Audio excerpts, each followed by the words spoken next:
Good morning, good afternoon, good evening, everyone. I see familiar faces from all over the world. So great. Welcome, everyone. And I'm very pleased that we are having Venerable Pooja Dabral, also known as Venerable Tenzin Choyingla, joining us from Nalanda University in Bihar. Um, I'm very pleased that she accepted our request to give a talk for Tushita Delhi. Actually, many of you, I guess, already know her because she's a Delhiite, and actually graduated her, she did her PhD at Delhi University, and now she's teaching at the new Nalanda University in Bihar, and she has been studying in Delhi for many years, also with Venerable Geshe Dorji Damdullah. So I guess many of you have been her classmate as well in the past years. So she has been involved with Geshe-la and Tibet House for so many years and helping Tibet House with publications as well and so many things. And I'm very, very happy. I will not be long because many of you are very familiar with Venerable. But I'm very, very extremely happy, and I hope Venerable also will come to Delhi and teach in person at the center in the future. So thank you very much for accepting our request, Venerable, and please share the Dharma with us. Thank you so much. Thank you so much, Nicola. Can you hear me? Yes, okay. very Everybody can hear me? Okay, thank you so much. And let me begin by thanking Nicola for he actually asked me many times before also. And because of my full-time teaching at Nalanda University here in Bihar, very close to Rajgir, which is where Buddha taught Heart Sutra, Pragya Paramita Hridaya Sutra, and very close to ancient Nalanda University, Nalanda, the great university. The text that we are going to study together is by Bodhisattva Śāntideva, who belongs to this ancient Indian Nalanda University, which was the first residential university in the world. So I'm there, and he asked me many times, but then I felt that, okay, it is a great privilege for me to share whatever little I know, even if, it has to be like this, that it may not finish today because the topic is very, very extensive and vast. But let us try to learn from this great teacher, whose name is Bodhisattva Śāntideva, from his text Bodhicaryāvatāra. And let me also thank the director of Tushita Meditation Center, Professor Renuka Singh ji. Actually, I know her from JNU, Jawaharlal Nehru University, when I was a student there in my MPhil. And yes, MPhil I did from JNU. And she was a professor in sociology department. So again, very dynamic, very, very kind. So what we see today, Tushita, and these amazing talks organized by Tushita is all because of her dynamic nature and kindness. So let me again thank director of Tushita and Nicola for this wonderful opportunity. And I'm very amazed to see some of you, like especially my classmates, I would say, from master's course, like Parulji is there, Kavirila is there, and then Manjari is there, Manjari ji, and I see Neeraj ji, and also I'm surprised to see some of my students from Nalanda University, like Rinchilla, Khushi, and because they have exam on Monday, and still they got the time to tune into this lecture. So this is very, very inspiring. So I'm very happy to see. And then, of course, I see some from the other courses which I teach, like short-term program. I think Neeraj ji is from there. And also there are many others. So welcome you all, and very, very good evening. And some of you are joining from other parts. So good morning and good afternoon.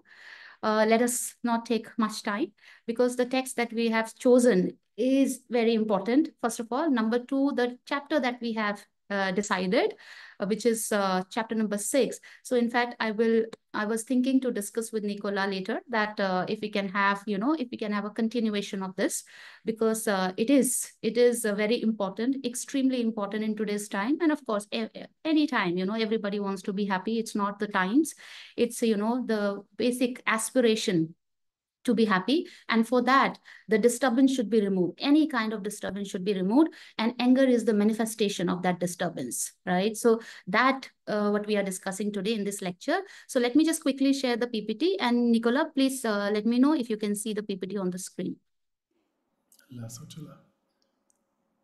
We can see it. Thank you so much. Thank you. So the topic for today's talk is Demerits of Anger, Profound Antidotes from Bodhicaryāvatāra.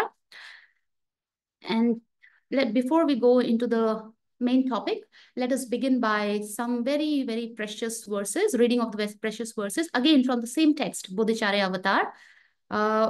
So this is from the chapter number 1. So chapter number 1 is all about how to generate the universal love and compassion, how to generate. And then while you're generating universal love and compassion, one of the what we call one of the enemy of this universal love and compassion is this hatred, anger.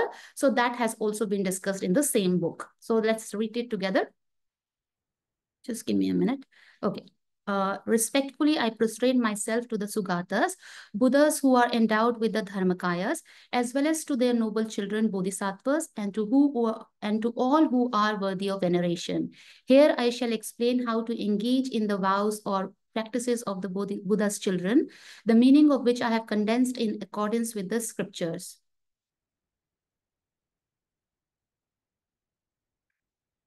Okay, then verse number 2. Just to give me a second. Verse number 2, there is nothing here that has not been explained before, and I have no skill in the art of rhetoric. Therefore, lacking any intention to benefit others, I write this in order to acquaint it to my mind. Some of more verses on the benefit of the universal love and compassion, which is known as bodhicitta. Leisure and endowment are very hard to find, and since they accomplish what is meaningful for humanity, if I do not take advantage of them now, how will such a perfect opportunity come about again? Just as a flash of lightning on a dark, cloudy night for an instant brightly illuminates all, likewise in this world, through the might of the Buddha, a wholesome thought rarely and briefly appears. Hence, virtue is perpetually feeble, the great strength of evil being extremely intense, and except for a fully awakening mind, by what other means will it be overcome? All the Buddhas who have contemplated for many aeons have seen it to be beneficial, for by it the limitless masses of beings will quickly attain the supreme state of bliss. Those who wish to destroy the many sorrows of conditioned existence, those who wish all beings to experience a multitude of joy, and those who wish to experience much happiness should never forsake the awakening mind. The moment an awakening mind, bodhicitta, arises in those fettered and weak in the jail of cyclic existence, they will be named a child of the Sugata and will be revered by both men and gods of the world. So these are some verses from chapter number 1. So as I said, let me just quickly give you the background. And this verse I really want to read with everyone. Although this will come in our explanation, but this is extremely, in fact, if we can really reflect on this verse, this is like a summary of that chapter, chapter number 6.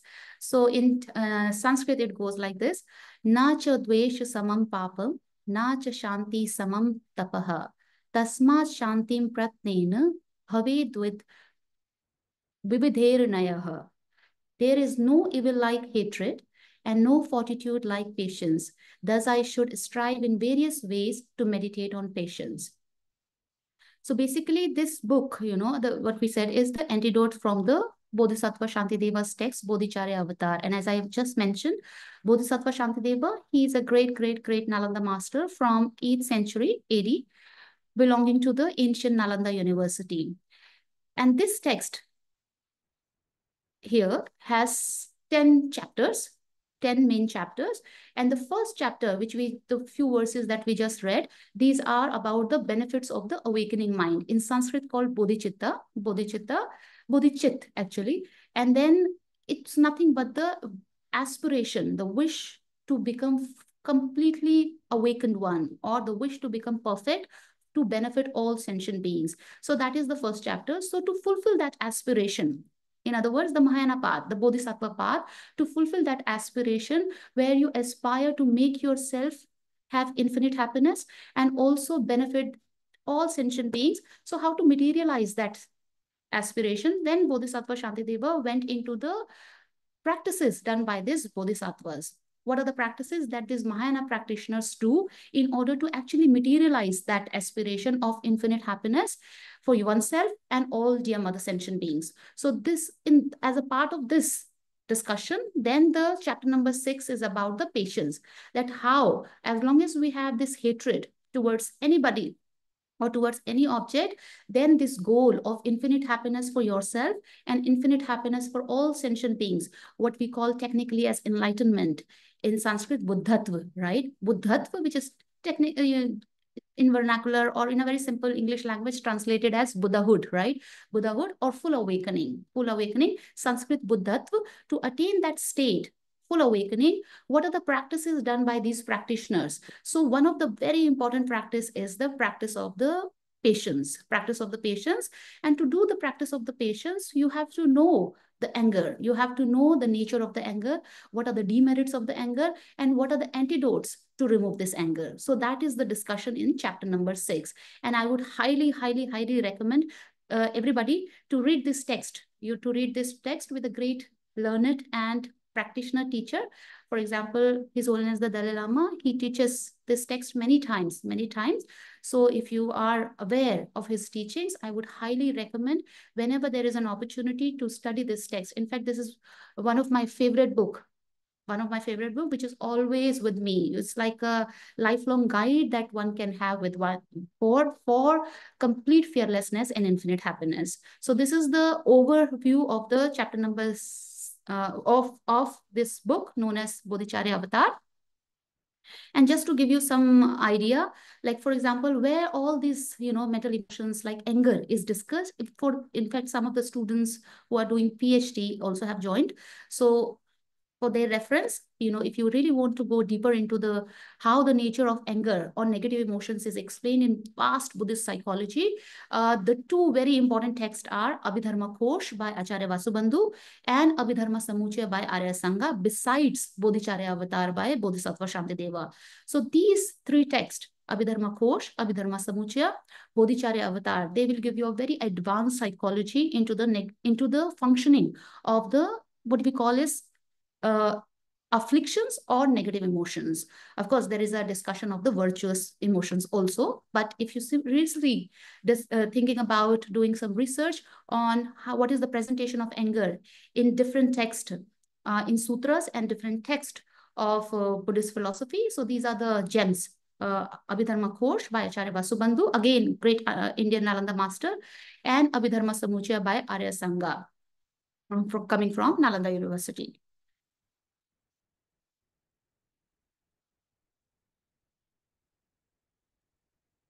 Okay, so just to put this talk into context, so some of you are already part of the courses, so right? So why there is a discussion around removing anger or demerits of anger?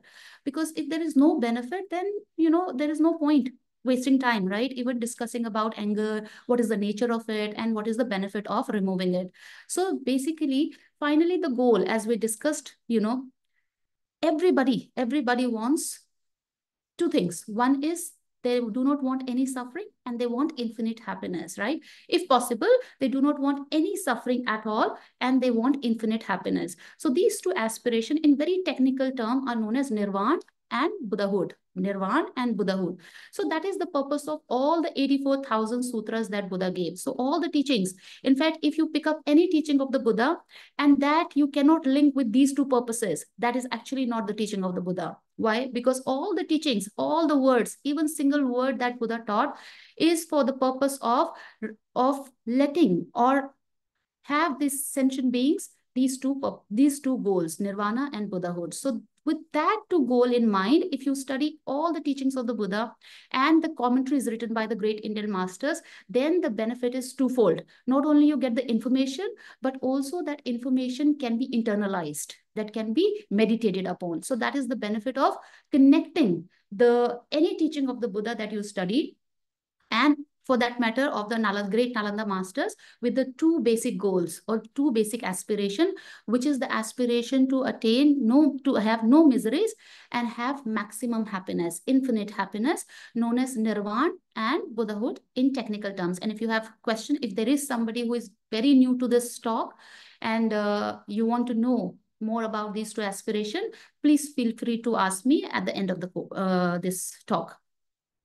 So now with this, then the second question that Buddha discussed is that, okay, that is very true that everybody wants happiness and nobody wants suffering. And in fact, that was the revelation and that was the recognition that he had, which he identified and which made him left the palace, right? So he left the palace under the influence of the great compassion, Mahakaruna, or we call it Maha-Adhyasya, great altruism.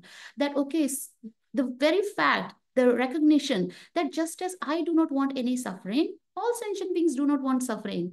Just as I want happiness, all sentient beings want happiness. So with that recognition, with the identification of that aspiration, he left the palace. And then the next question is that, okay, do we really have the potential? So the answer that Buddha's teaching give is yes, that we all have the potential to attain, to actually have, to materialize this aspiration, meaning we all have the potential to attain nirvana and we all have the potential to attain samyak sambodhi, known as full awakening or Buddhahood. So that is, and in fact, this is a great area of discussion known as Tathagata Garbha. That what is the concept of Tathagata Garbha as taught in Buddhist scriptures, that how Buddha taught that everyone, including the tiny insects, they have the potential. If you put effort, everyone has the potential to attain these two aspirations, which is nirvana and Buddhahood. So that is another, it's like a revolutionary thought that Buddha taught or imparted on sentient beings. Okay, now coming back to the topic, which is the anger. So another very important context in which anger is taught, right? Anger is taught, as I mentioned, the mind. The mind, finally, what takes the journey, right? So we want to attain infinite happiness and we want to have state of no suffering, let's say nirvana and Buddhahood. So what actually takes the journey is your own mind. It's not the body, right? It's not the body. Your mind takes the journey, because mind takes the journey. So to know this mind is extremely important. So therefore, in teachings of the Buddha, mind is explained extensively. So mind, and what are the various functions of the mind? So various functions of the mind are known as mental factors. In Sanskrit, mind is chitta and mental factors are known as chaitsikas. Chaitsikas. So what is the function of this mind? So mind has infinite number of functions. Like one of the function is to become angry, right? So that function we are discussing today, but this is not the only function. Even the function to be greatly compassionate, the function of kindness, the function of omniscience, the function of bodhicitta. There are so many functions of the same mind. But today we are picking up one function known as one of the mental factors, the anger. So in that context also, Buddha discussed and Buddha taught the anger and the demerits of anger and how to remove this anger. And again, you want the sources, Abhidharma Kosh, Abhidharma Samuchaya, and Acharya Vasubandhu's other text also, like Trimsika, 30 verses, they have a very beautiful and very comprehensive presentation of the mind and mental factors. Okay, so just a quick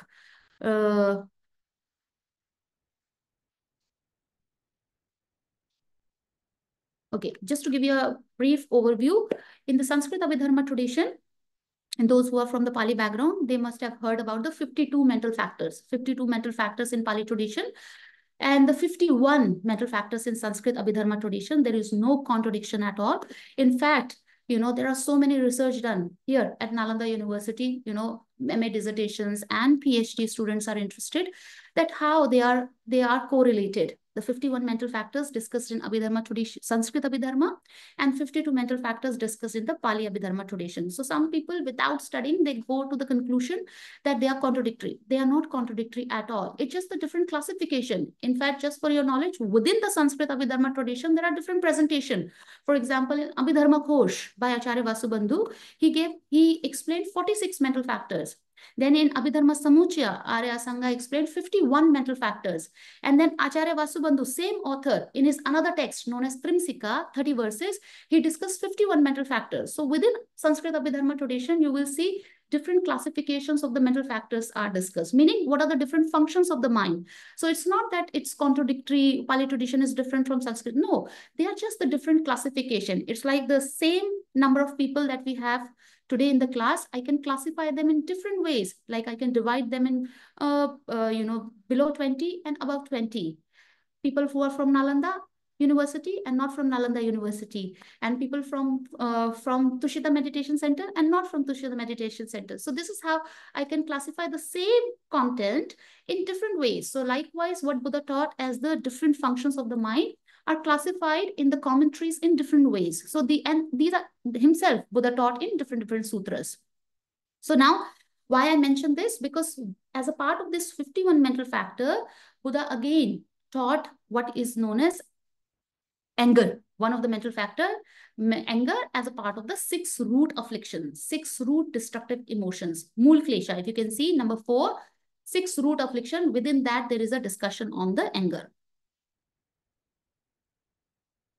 Okay, these are the sources, those who are doing some research. As I mentioned, Trimsika by Acharya Vasubandhu, you will find all these are discussed. These are the verses, if you're interested. And then this is from Abhidharma Samuchaya by Arya Sangha, all 51. If you see, there is a number 52, right? So some people, they say, actually it's 52, but you have to do some analysis. It's actually 51. One of the mental factor is divided into 2. So then it has become 52. Otherwise, it's 51. If you really do the analysis, if you go into the research, you will find only 51 there, as explained by Acharya Vasubandhu in Trimsika. So this is the another source, Abhidharma Samuchaya, chapter number 1, where you will find the discussion on anger as a part of the 51 mental factors. And this is in Sanskrit. Both texts are available in Sanskrit and also in Tibetan translation. And then in Abhidharma Kosh. So Trimsika, Abhidharma Samuchaya, and Abhidharma Kosh by Acharya Vasubandhu. This is the verse where again the anger is discussed as a part of the 6 root afflictions. 6 root afflictions. So there, in chapter number 5, verse number, first verse. Okay, now coming back to the topic. So this anger, first we have to see that when Buddha talked about the different mental states, different kind of mental functions, in which category Buddha put this anger, right? So anger is not put under the virtuous mind or not put under the wholesome mind. In Sanskrit, we call it punya, right? And in Tibetan, we call it geva. So it's not put in the virtuous mind or in kushalas, right? It's not the kush. Okay, actually the Sanskrit word is kushal, and in Pali also is kushala. And then in Tibetan, it's called geva. So anger is not the part of the virtuous mental state. It is the part of the klesh, kleshas in Sanskrit. And then in Pali, klesa. And in Tibetan, it's called nyomong. And in English, affliction. So if you see where is the categorization is under the destructive emotions, afflictions, right? Not under the wholesome mental factors. Number 1. So this tells us, first of all, we have to know what is the meaning of afflictions, disturbing emotion or destructive emotion. Why anger was put in such a category? Because I know many of you will have the question, which is a very important question. And then every time I talk about this chapter, this is the first question that I have to answer is, but anger is very important, right? And of course, but we have to know in the Buddhist context first, and then we have to know the rationality behind it. There are 2 things. First, we have the data, like how it is put, in which context it is put in Buddhist scriptures, means Buddha's direct words, and then the later commentaries like Bodhisattva Śāntideva's text, and then how it is put in the other Western psychology and the other systems where mind is explained. So in the Buddhist tradition, anger is not a virtuous mental state. It's not a kushala. It's a klesh. It's an affliction. And what do you mean by affliction? There is a definition for affliction. Affliction is any mental state, the presence of which disturbs the mind. In other words, whenever you have anger or whenever you have any destructive emotion, its function is not to give you peace. Its function is to disturb your mind. And this disturbance can vary in degrees. It can be like 0.000005%, which you don't even realize as disturbance, and which can be like a 60% disturbance, which we call as belligerence, hatred, ill will, right? Which you can really see as disturbance. So this is the meaning of the destructive emotion, klesh. So those who are Hindi speaking, they know, in the families when, fights are happening, then, and somebody always fights. So we say, oh, he always do the klesh, right? Meaning he always fights, he always disturbs. So that is the meaning of affliction. So Sanskrit etymology is very beautiful. If you know the word klesh, it's actually, what is the meaning? When you have that, any affliction, when it arises in your mind, it does not bring peace. Instead, it brings disturbance. That is the meaning of afflictions. And then these afflictions, there are 6 main afflictions and 20 secondary afflictions. Okay, 6 main afflictions and 20 secondary affliction, which are in Sanskrit known as mool klesh, 6 main afflictions or root afflictions, mool kleshas. So one of them is known as anger. And why it is so important to study anger? Because it is one of the root affliction. Root affliction meaning this give rise to all the secondary afflictions. This give rise to all other secondary affliction related to anger. So therefore, one has to know that anger is one of the root affliction, not a secondary affliction, but a root affliction that has been discussed very deeply in Buddha's direct words, like in sutras, and also in the commentaries by great Indian masters and also masters in Tibet and Chinese tradition and other Buddhist traditions. So now, so these are the 6 root affliction: attachment, anger, pride, ignorance, distorted view, afflictive doubt. So one of them is anger. Okay, so now we'll go direct to the anger. Okay, here. So how anger is defined? So first of all, anger, the Sanskrit word is pratigha. And in Tibetan, it's called kongtrova. And when I was preparing for this talk, and in fact, for my classes also when I prepared, I was so amazed to see the etymological meaning. But we have to know, then in Nalanda Master's text, one very important thing is not to leave it on the etymology. So some people, they just check the etymology, which is very precious. You know the word-to-word meaning. But etymology is very flexible. In fact, depending on the linguist, they can have a very different etymology of the same word. And they can have the different references also.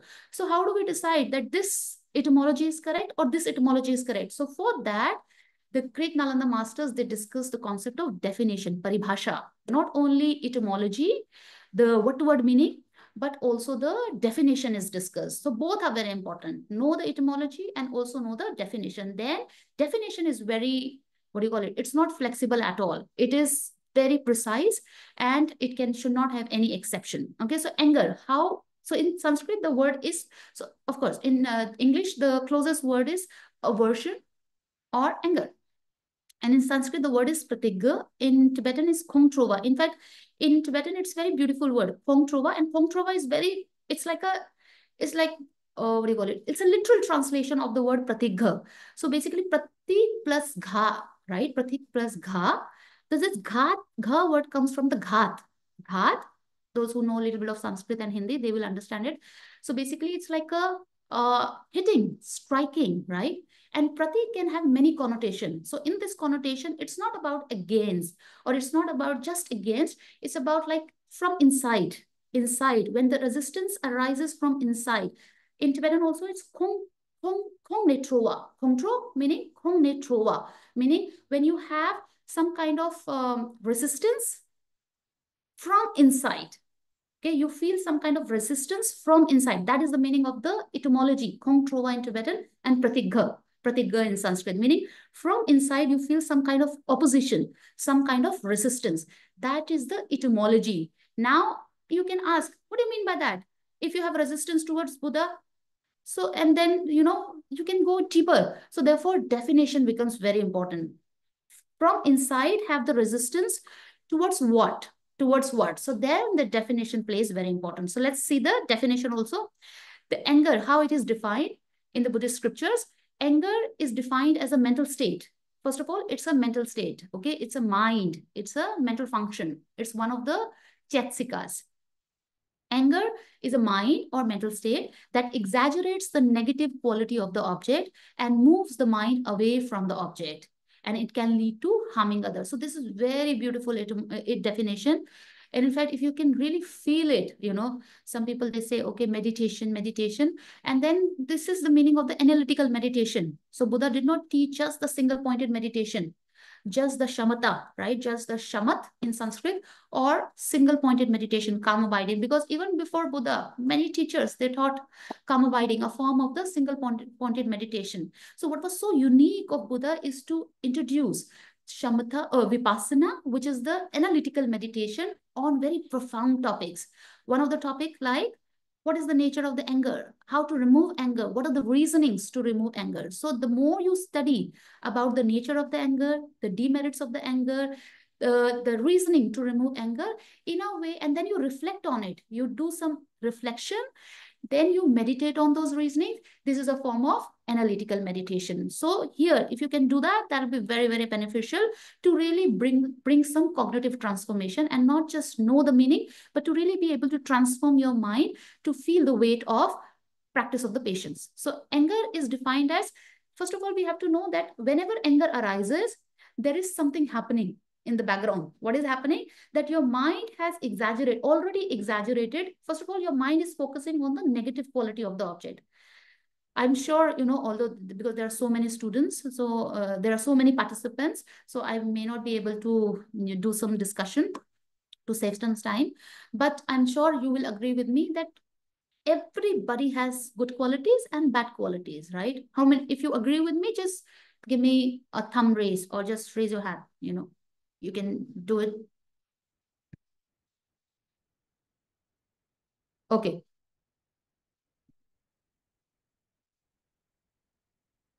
Just give me a second.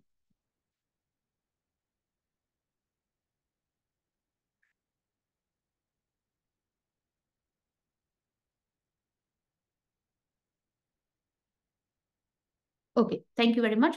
So so now what happens when the anger arises? Just see, just don't just accept what Bodhisattva Śāntideva is saying. You have to see actually it happens or not. So what Bodhisattva Śāntideva is saying, when the anger arises, something has happened in the background. What has happened is that with with respect to whichever object the anger arises, in the background or in the previous moment, your mind has only focused on the negative qualities of the object. Every object has good qualities and the bad qualities. And what is the proof for it? What is the rationality behind it? Because if you really see the good quality of the person or good quality of the object, you will not have that intense form of anger. That is for sure, right? And if you don't believe it, do this exercise. Do this exercise when and for that, you have to train yourself beforehand, not when actually anger is there. That, okay, when little bit anger is there, little bit of disturbance is there, what you do, just try to count the positive quality of the person. Everybody has good quality, right? Just even if you don't want to think about it because of the anger, but just list them. List the good qualities. List at least 5 good qualities. You will see the intensity of your anger will simply go down, right? So this is the proof that, okay, when the anger arises, what mind is doing? The mind has focused, first of all, on the negative quality of the object. And secondly, it has exaggerated them. Like, for example, what do you mean by exaggeration? And for this, you don't need to, okay, I have to do some, training in psychology, training in philosophy. The best way to examine these teaching is your own mind. The lab, when we say, okay, what scientists say about the world, about the earth, about the, new discoveries happen, how to check it? You have to go to the lab, right? New theories come into being. But in the case of psychology that taught in Buddhist scripture, the lab is your mind. You have to check how your mind behaves. What is the empirical reality of this mind? How this mind actually behaves? So now when you see that, okay, what the mind does is, number one, it is focusing only on the negative quality of the object, be it person or any object, a non-living object. And not only it focuses on that, it exaggerates them. What is the proof for it? Or what is the reasoning for it? So, many of the time, if just see if you have done it, that when we are very angry, right, extremely angry towards somebody, then the thought comes, oh, you are the worst person on this earth, right? You are the worst person ever met, right? So worst meaning there is no worse, right? There is no worse, which is not the reality. There are many worse people, right? And there are good people also, better people also, there are worse people also. But when anger is there, when hatred is there, our mind exaggerates those negative qualities as if the person has no other good quality and this person has just these negative qualities and the person is the worst person. And person is, so this is how in the background, before this, just give me a second.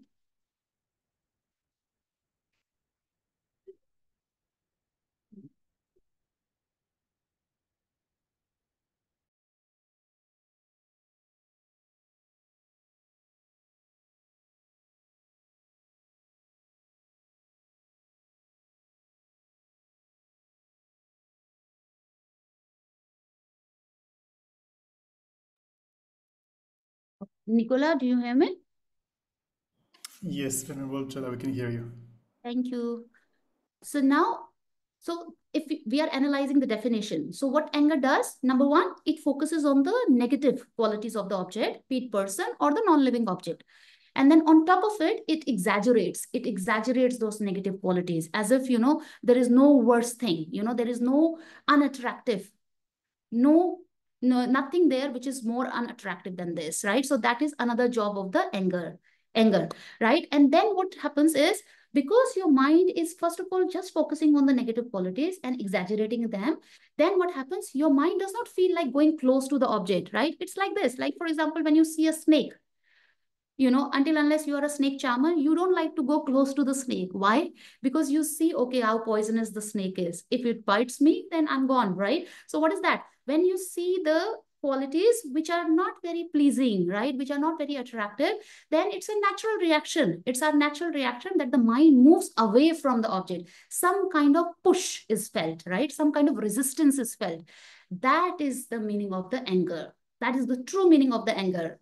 So let me repeat it. Now let's see.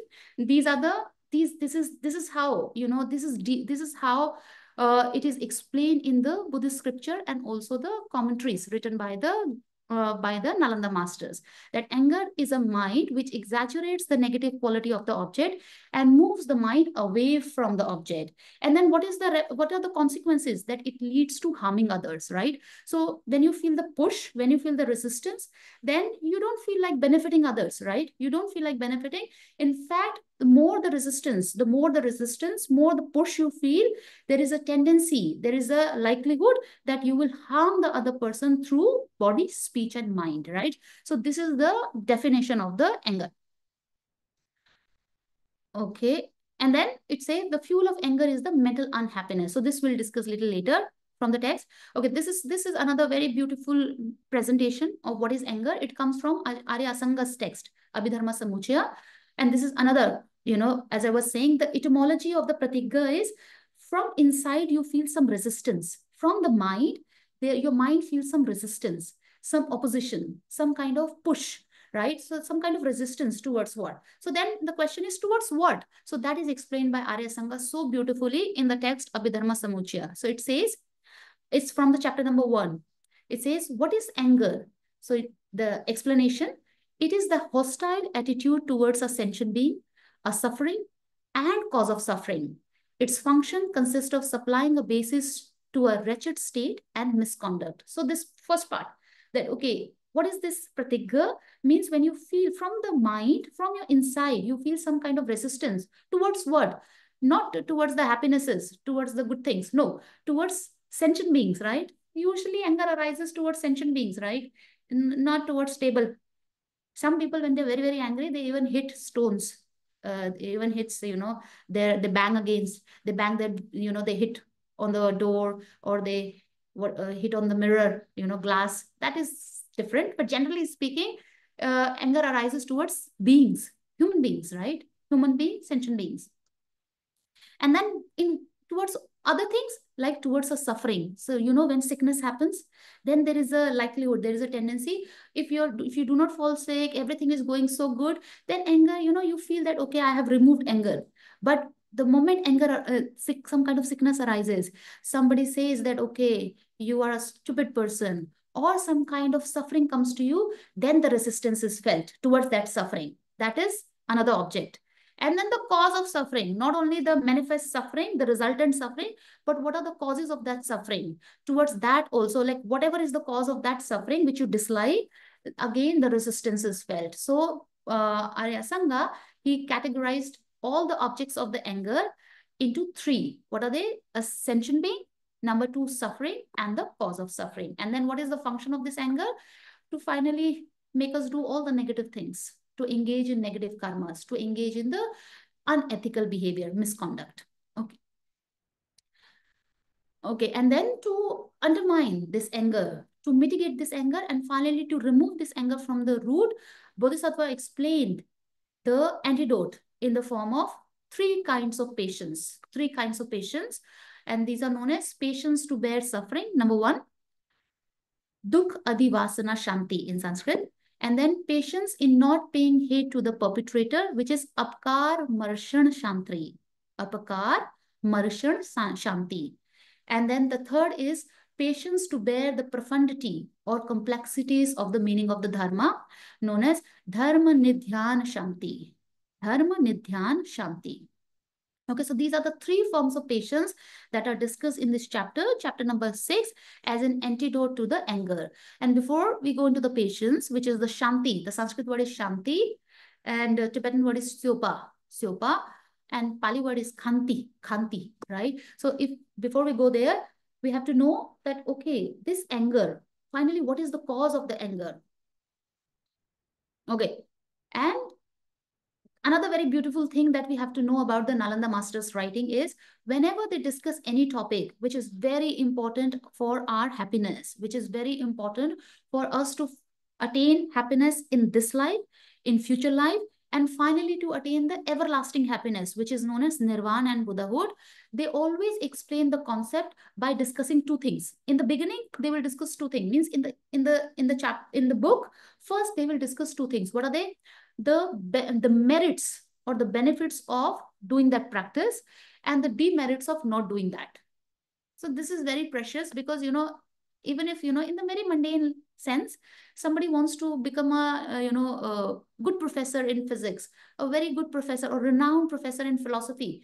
So it doesn't happen automatically, right? One has to think about what is happening, how a person works towards it, because the mind of the person sees the benefit of doing that and the demerits of not doing it, right? So this is how the person puts effort, hard work, diligence comes to us, or the enthusiasm comes to us when our mind, works on these two things, that what are the benefit of doing something and what are the demerits of not doing that thing. So likewise, Bodhisattva Śāntideva, before he discusses the various antidotes to anger, he discusses what are the demerits of anger, how anger is explained to be extremely, extremely harmful, okay, in the Buddhist scriptures. Okay, and then of course, you must be having question that, okay, anger is not bad all the time, right? In fact, in Charles Darwin's, writings, you will see that, okay, anger is one of the instinct meaning, but then it's the nature of our being. It's the nature of our being, meaning it cannot be removed. Number one, it is not harmful. It is not always harmful.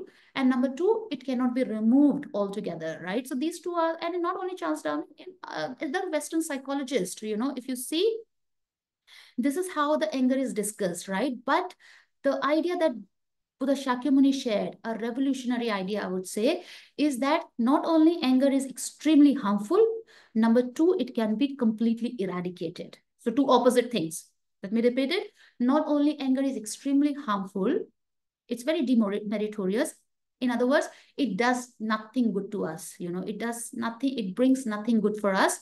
It is very, very harmful. Number two, if it is harmful, but it is your nature, then you cannot do anything about it. You have to be sad, right? But this is not the case. So Buddha said, not only it is very harmful, if you put effort, it can be eradicated completely.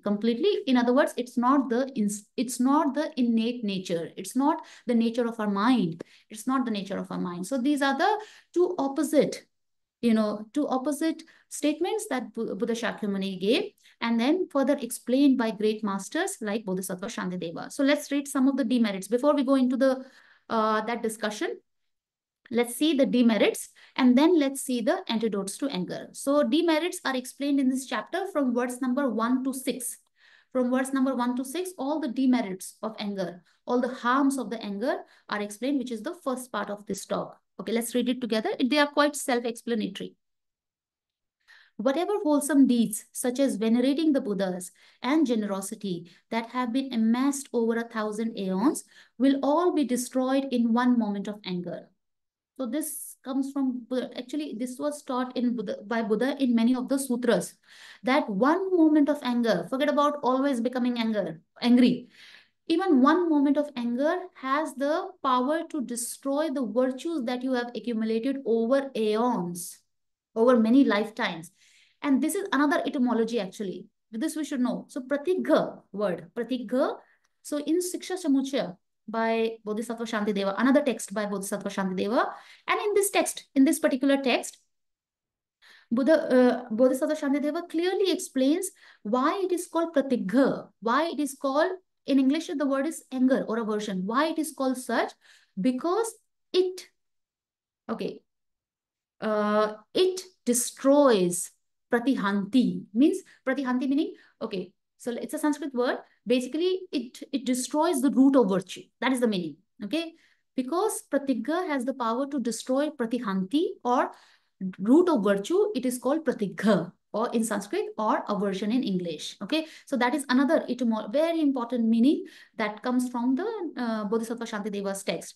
So this, in fact, not only Bodhisattva Śāntideva, what Bodhisattva Śāntideva taught is all coming from Buddha Shakyamuni sutras. So in many sutras, Buddha himself taught how one moment of anger has the power to destroy the virtue accumulated in the past life, in many past life.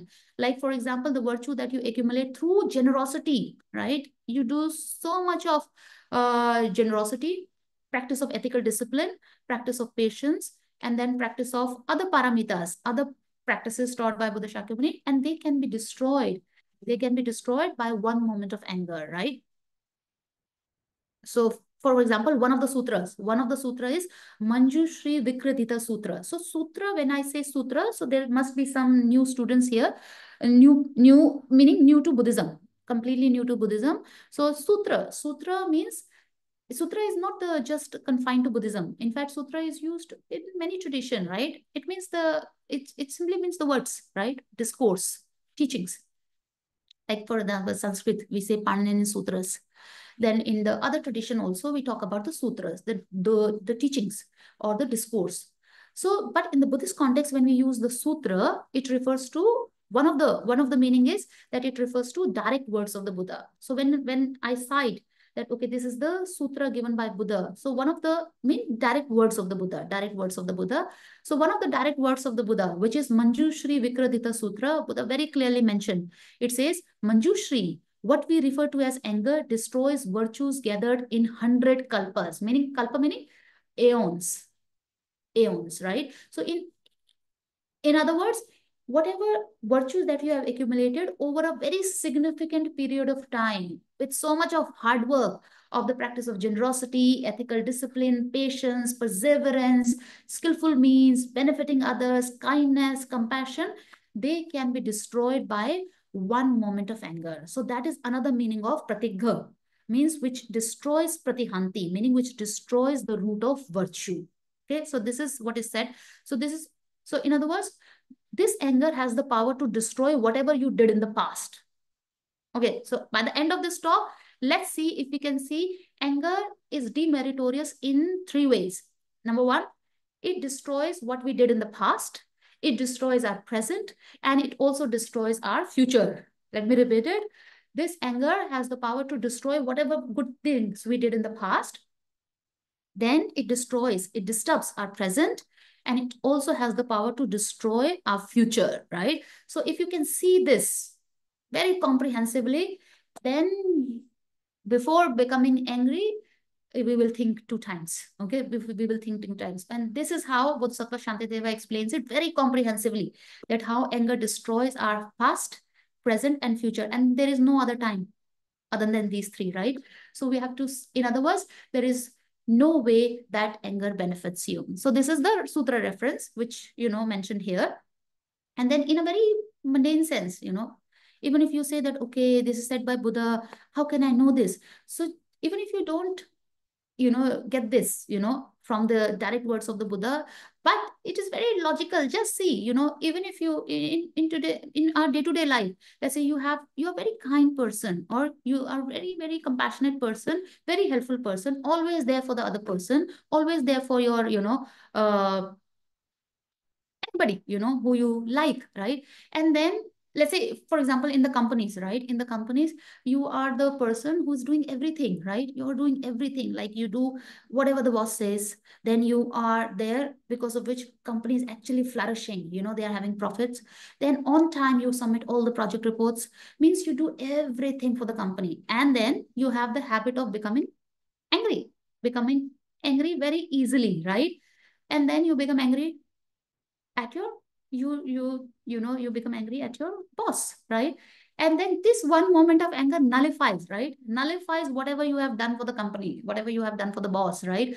It's simply one moment of anger, shouting at the boss, uh, disrespecting the boss, that just nullifies whatever good you have done done for the company, done for the boss. And then that one moment of anger can decide what you will get in the as a position you will get a promotion or not, or what will be your report coming from the boss, right? So this is how you can see one moment of anger actually has the power to nullify, to destroy whatever you do good with the other skills, So this is very logical, very, very rational. And now this is just this life, which you can see. Now, smarter people, they will not just leave it here. From this, they can infer many things that, okay, in the same life, I can see. So now, the same can be extended, the same reasoning can be extended to the other lives, that, okay, whatever good we did in the past life, that can also be destroyed by the one moment of anger. If you don't believe it, just look at the family rivalries,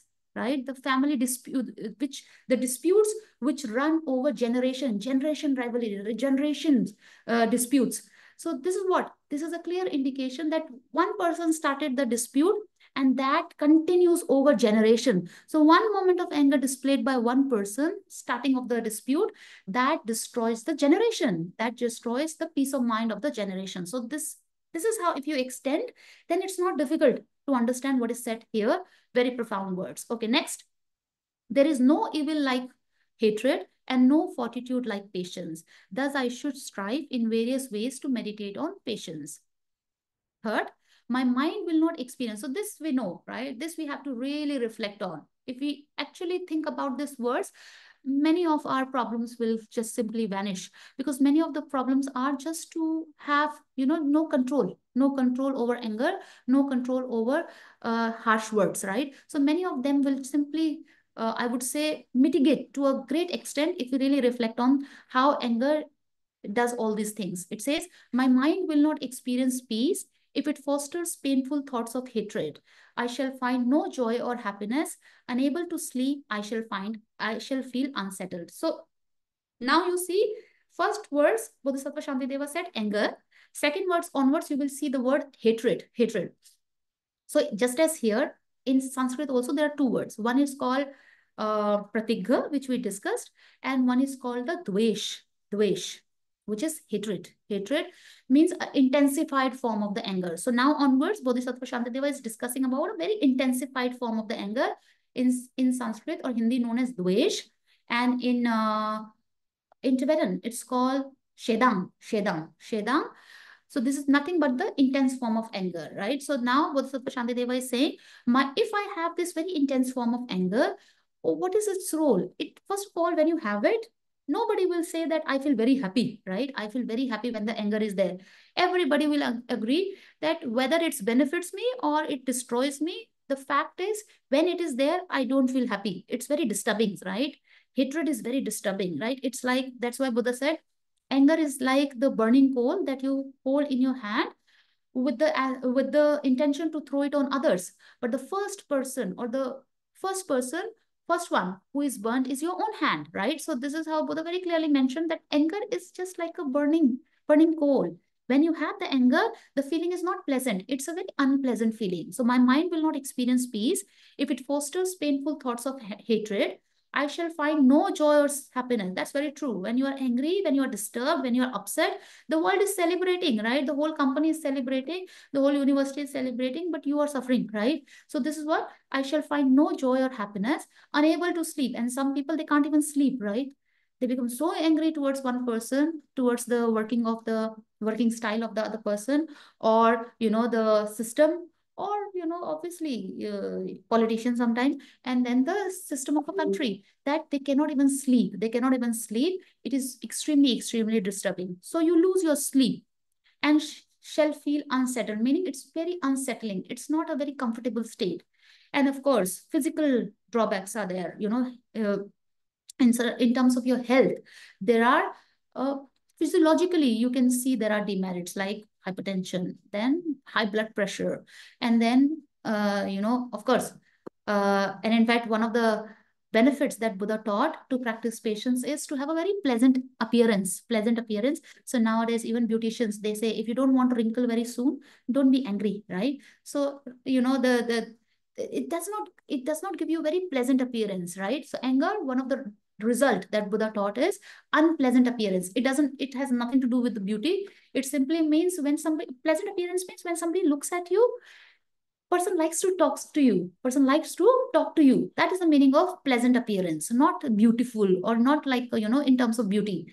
So if you practice patience, the result is pleasant appearance in future lives. And if you give in to anger all the time, then one of the result is, besides all this result, is having a very unpleasant appearance. And that you can see, right? When you become very, very angry, how we look, if you, instead of just engaging in the anger and destroying the other party, if you take one moment to see the mirror, I'm sure 20% of your anger will go down. That, okay, how we look, we don't expect us to look like this.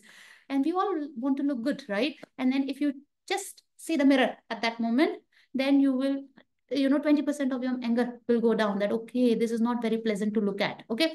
So this is how many demerits of the anger are discussed. Another demerits of anger are, a master who has hatred is in danger of being killed, even by those who for their wealth and happiness depend upon his kindness. This is very true, right?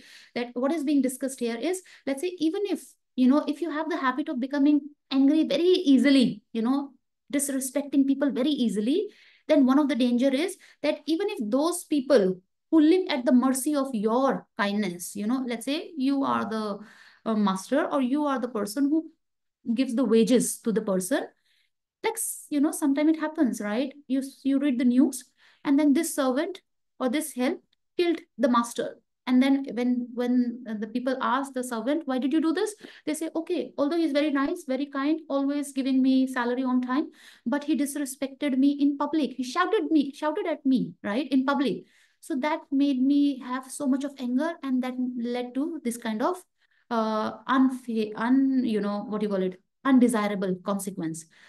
So this is where Bodhisattva Śāntideva is saying that somebody who has this habit of becoming angry very easily, they are at the risk of being killed by even those who live at the mercy of who live at the mercy of yourself, your kindness, right?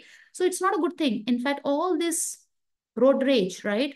Fights on the road, right? Somebody crosses you, somebody overtakes you.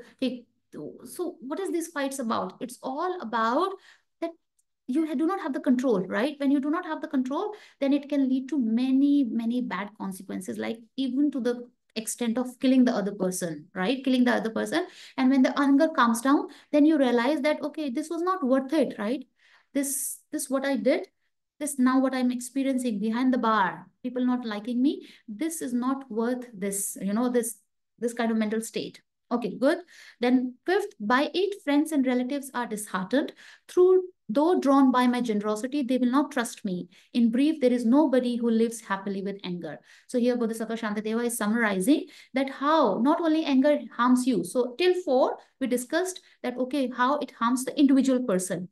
Now, this anger is not just, its power is not just to, it's not very limited in power. It is very powerful in the context that to the extent that it can harm your family members. It can harm the near and dear ones who you really love. But because of this anger, they are also harmed. So by it, friends and relatives are disheartened. Though drawn by my generosity, they will not trust me. So although you do everything for them, right? In the family, sometimes, you are the person who takes the responsibility of the entire family. You are the person who takes the responsibility amongst your friends group, right?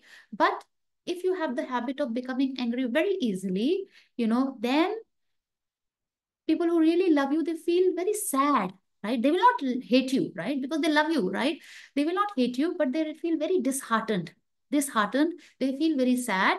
And then, although they are drawn by your generosity, although they depend on your generosity, your kindness, your help, but they will not trust you. Why? Because anytime you can become angry, so it's not very reliable, right? So when it comes to trusting the person, they will trust someone else, whereas they will not hate you. So this is again that it does not do any good to your family members, your friends, and the world at large. In brief, there is nobody who lives happily with anger. So from this, we can see the explanation of whether anger is beneficial or not in the Buddhist scriptures. So it says in brief, there is nobody who lives happily with anger.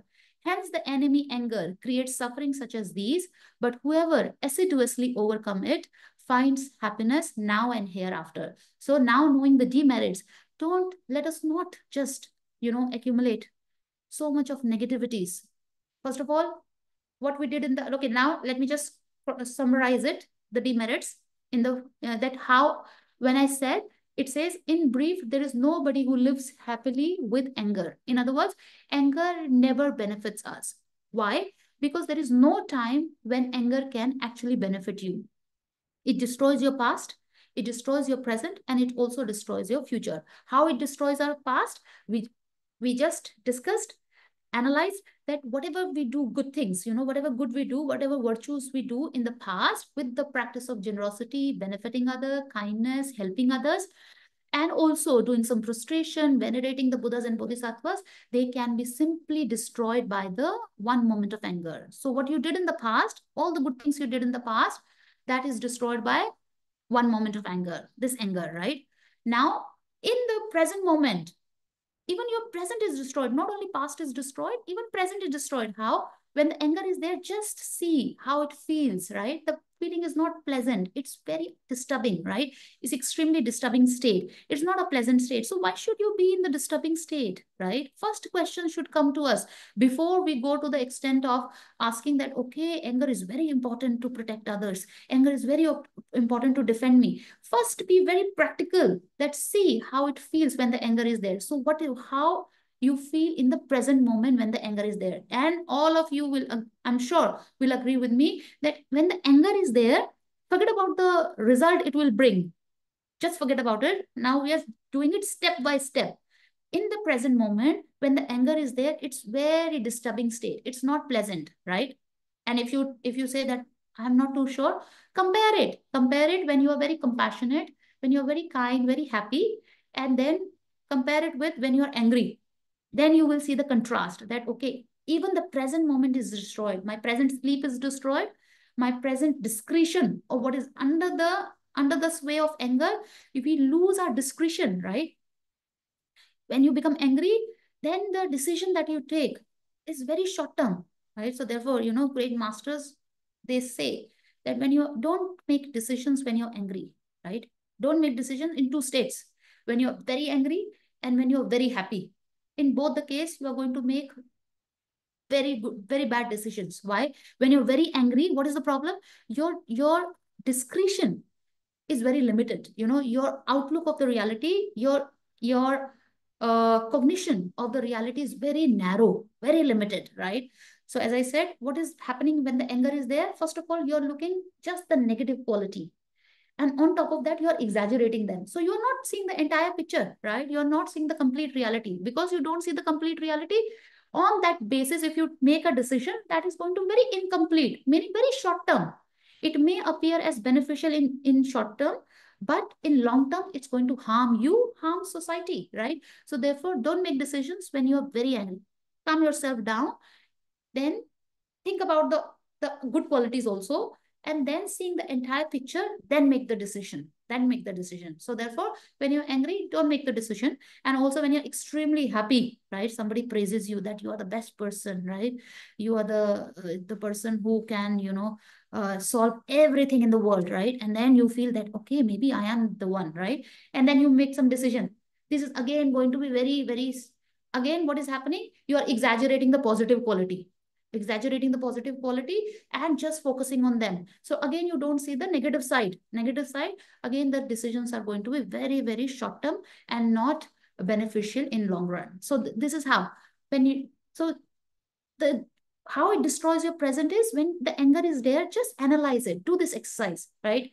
And if you can do that, and then you feel the definition, what we learned is the anger is the mind which exaggerates the negative quality of the object and pushes the mind away from it.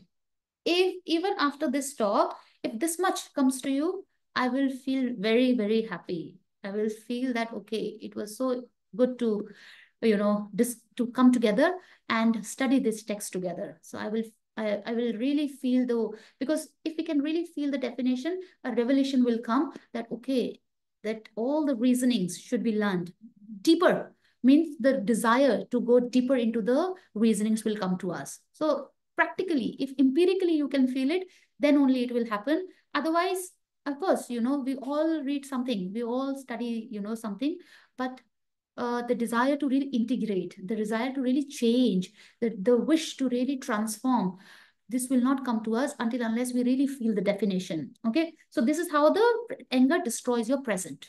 In the present moment, when anger is there, it's very unpleasant. It destroys your sleep. It snatches away. It takes away your discretion of what is right and wrong. Very narrow decisions are, very short-term decisions are made. Sometimes very, very stupid decisions are made. Sometimes very wrong decisions are taken, which are very harmful, which you regret later on, right? So this is how your anger destroys your present. And then because you make wrong decisions, then you engage in the wrong actions. You engage in the wrong actions of the body, speech, and mind. Look at all the, court cases. Look at all the fights that happen, when somebody, when you see the scratch on your car because somebody has done some rash driving. So what is that? And then what are the consequences? Sometimes people go behind the bar, killing the other person. And if not killing, going into such a fight where both are punished, right? And then not only, let's say, when somebody hits your car, it's only one scratch. And with the fight, then they take out the sticks, they take out the hockeys, and then they break the entire thing, right? So what is this? With earlier it was just one scratch, maybe 2,000 rupees. Now it's the entire car that you have to buy. And then again, you have to go to the police station and then the court cases and all this. So when you do something under the influences anger, it is never going to be productive. In fact, it leads to very harmful consequences. So this is how anger destroys your future also. It does not save your future, it destroys the future also. So, and then one of the results that Buddha taught is because anger is one of the non-virtuous mental state. So when you give into anger and then very intense form of anger leading to non-virtuous action like killing, stealing, sexual misconduct, harsh speech, all the non-virtuous actions, then one of the result is taking birth in the lower realms. In the future life, birth in the lower realm. One of the result of this. Why? Because anger will lead to all the non-virtuous actions, all the destructive actions, and because of which not only you suffer in this life, even in future life, there can be birth in the lower realms, which are discussed, right? So this is how anger destroys our future also. So if you can see that this is how anger destroys my past, present, and future, and there is no other time than these three. So anger in other way, there is no time when anger can actually benefit me. So this is how it is discussed in this text. Okay, in fact, there are many suttas, even in Pali suttas. So what I shared earlier, the Sanskrit Sutra, Manjushri Vikraditi Sutra, and in Pali suttas also beautiful explanation of the patience and the demerits of anger are taught by Buddha Shakyamuni. Okay, so one of the sutta which I would highly recommend to you to read.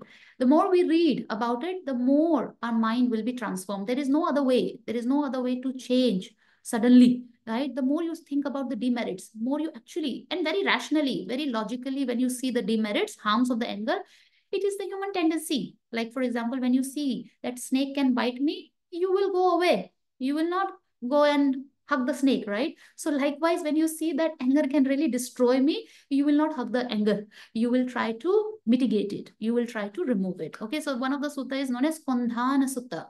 Kondhana Sutta, sutta on the angry person. So actually is the Kodha, right? Kodha is krodh in Sanskrit. Sanskrit is krodh. English belligerence, right? English belligerence.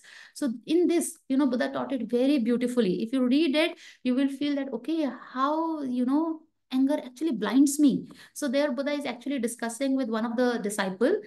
Buddha asked that, the disciple, that what are the 7 things, let's say if you say that, okay, he is my enemy, she is my enemy. So most of the time anger comes towards the enemy, right? So-called difficult people, not towards the people who actually benefit you, right?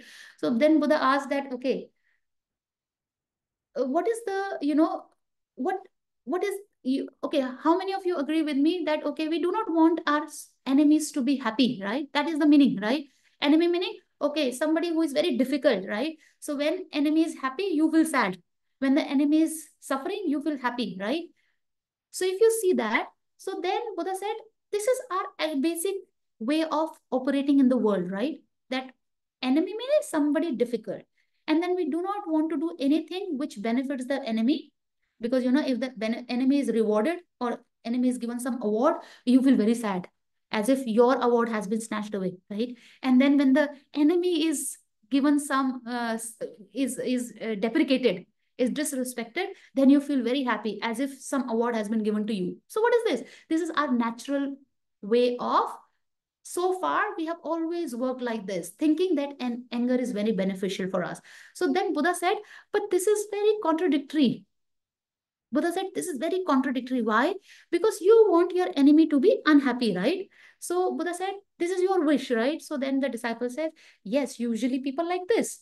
So then he said, but what actually makes your enemy happy is your anger.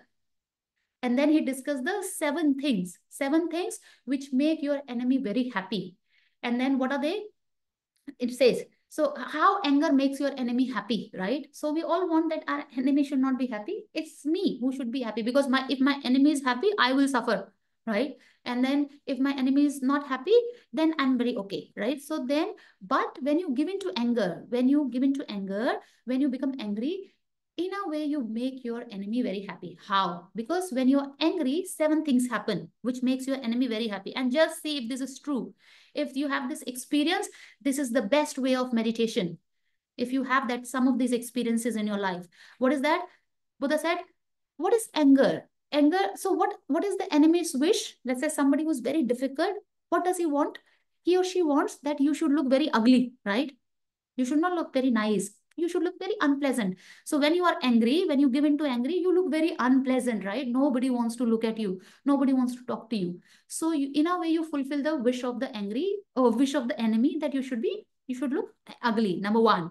Number 2, your enemy wants that you should not have a sound sleep, right? You should not have a sound sleep. So then when you give in to anger, you don't have a sound sleep. So another wish of the enemy is fulfilled by your giving into anger. Then your enemy says that you should not have any profit, right? You should not have any profit. So when you become very angry, then as we discussed, your discretion of what is right and wrong is lost, right?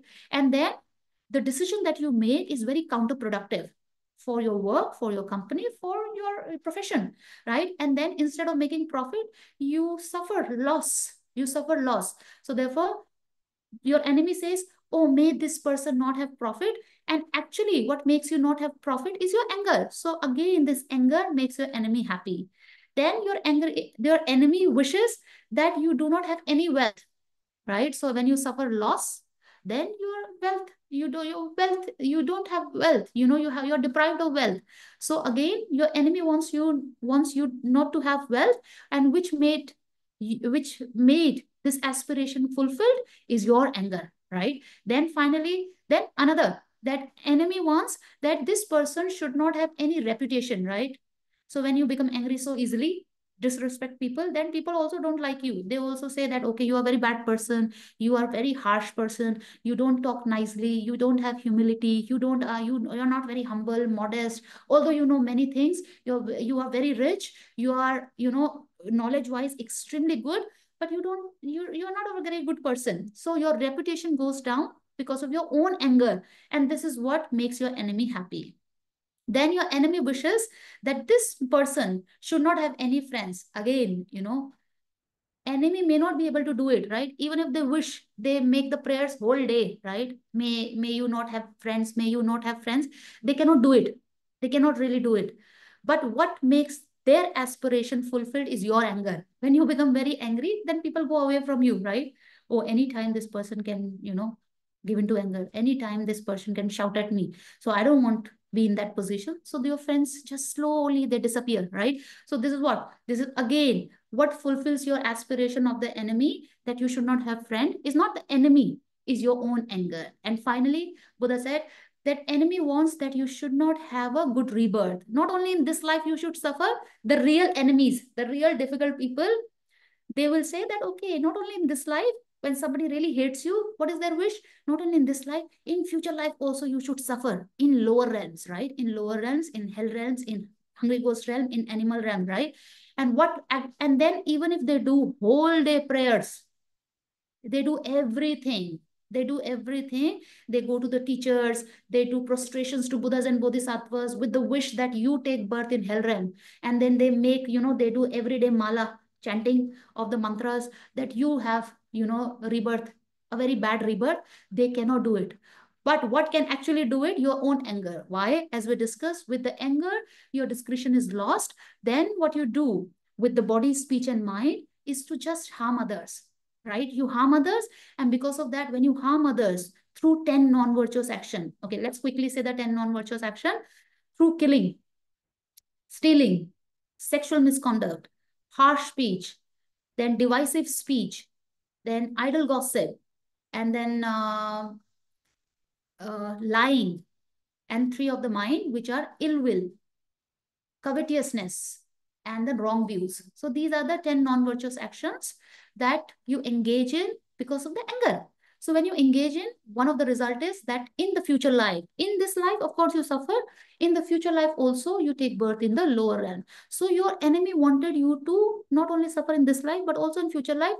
He could not do it. She could not do it with anything they do. But what made enemy's aspiration fulfilled is your own anger. So this is how Buddha very, you know, logically explains that although we want, therefore, you know, Buddha said, sometimes the sentient beings, the ordinary beings, they are given the epithet of childlike being. Why childlike? Because children, what they want and then what they do, they are at the cross purposes. They do not match, right? So we want our enemy to be unhappy, and we want that the wishes of the enemy should not be fulfilled. Why? Because if the enemy's aspiration are fulfilled, all this will happen to me, right? But although we want it, but we do the opposite of it. How? By becoming angry. We accumulate the causes like anger, which give rise to all this negative consequences as wished by the people who do not like you. So this is how Buddha explained in the Kondhana Sutta. It's a Pali Sutta. And if you really want to read the entire background, and not only this, he actually explained how. So I picked up, to make the slide very simple, I picked up just the statements, but then Buddha gave the reasons also, how it happens, how, you know, that as I explained, that is explained so beautifully in the direct words of the Buddha known as Kondhana Sutta. Okay. And this is available. This is easily available on Sutta Central website. You can just Google.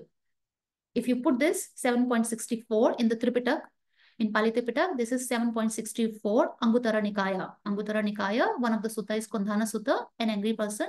One of the good translation is available on the Sutta Central. And also another very good translation of that Pali, this Pali text is by Bhikkhu Bodhi. By Bhikkhu Bodhi.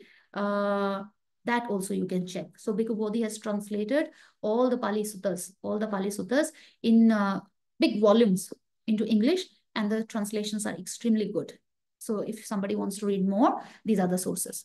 Okay, so now the next thing is the fuel of anger. What is the cause of this anger, right? So very clearly the cause is explained in verse number 7. Okay, so 1 to 6 is the demerits. Then verse number 7 explains the cause of the anger. What are they? Having found its fuel of mental unhappiness in the prevention of what I wish for, and in doing of what I do not want, hatred increases and then destroys me. So what is the cause? What is the immediate cause? Immediate cause of anger, Bodhisattva Śāntideva is saying, it's the unpleasant feeling, mental unhappiness. In other words, we have to be watchful. Whatever creates unpleasant feeling in us, that has the potential to create anger in us, right? So why this is discussed? Because when the anger is already there, when the anger is there in the resultant state, it's too late, right? It's too late, to be very honest, right? When you are already angry, it's very difficult to mitigate it. It's very difficult to work on it, right? So the smart people, they will not wait until the anger is already there. They will work in advance, beforehand, like a precaution. So for that, you have to know what triggers anger. So what triggers anger as an immediate cause? So there are two types of causes, immediate cause and the root cause. Root cause of all negative emotions, Buddha taught, is ignorance. Root cause of all the negative emotions, not only anger, all the negative emotions like jealousy, attachment, then violence, any negative emotions you name, the root is one, which is known as ignorance, and very precise ignorance known as self-grasping ignorance, atmagraha, okay, atmagraha avidya. So that you have to study separately. So because if you really want to remove, not only mitigate anger, but remove it from the root. So to remove it from the root, that it never arises in us, for that you have to remove the root cause. What is that? Self-grasping ignorance. For that you have to learn what is wisdom of shunyata, wisdom of emptiness. Wisdom of emptiness is the direct antidote to the root cause of anger, which is self-grasping ignorance. So before we go into the root cause, we have to work on the surface, right? Surface has to be worked on, because otherwise, you know, if it's like until unless we do bachelor's, we cannot do PhD, right? So likewise, to remove the self-grasping ignorance, through the practice of the wisdom, we have to also work on the surface level, which is we have to work on the immediate cause. Let's be watchful that the immediate cause is not there. And what is that? Mental unhappiness. And this is so true. Just see. And if you don't believe it, just think about just take a moment and think about when you were very, very angry. So what has actually happened? Just before that, a very unpleasant feeling has come to you. You know, somebody has said something very, very nasty to you, or somebody did something very unfair, or some kind of injustice, some kind of, you know, somebody bullying the other person. So what is happening when you see some people extremely kind? I really appreciate. And Bodhisattva Śāntideva is explaining, you know, finally those people who want infinite happiness, they work for the entire world. And then these people who really want to work for the entire world, for all sentient beings very skillfully, one practice they have to do is the patience, right? This is the context. It's not just for people who want just, okay, I should be happy. Of course, if you want yourself to be happy with anger, you will never be happy. So for your own happiness, you have to work on it. But those people who think about the family, who think about community, who think about the entire world, for them also, this is extremely precious practice. In other words, for Mahayana practitioner, one of the most important practices, the practice of the patience and not giving to anger easily, right? So with this motivation, Bodhisattva Śāntideva is saying, just see, you know, when you see that something is happening, some injustice is happening, or somebody said something very nasty to you when you have done nothing wrong, and then somebody does something which is very unpleasant to look at, right? So these are the cases where these are the situation in which anger arises. So what happens before anger, before this resultant anger is there, what is happening is that very unpleasant feeling comes to you, right? Some people, they really enjoy, right? Even if injustice happens in the world, you know, unfair things happen, they don't bother, right?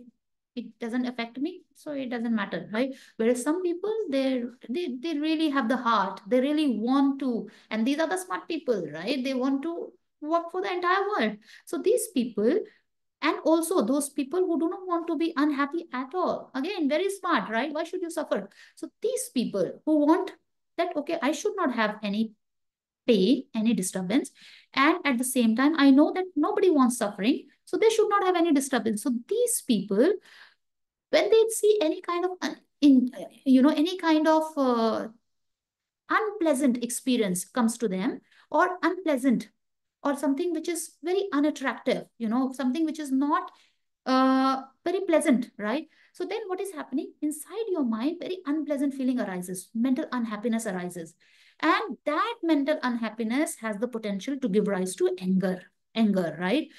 If you don't agree with me, just see when you have the compassion, or when you have the, what do you call it, when you have the happiness, right? You will never be happy with the unpleasant feeling. When the unpleasant feeling is there, or when the anger can never come if you were very happy, right? Okay, let's say you were extremely happy and because of that you became angry. It will never happen.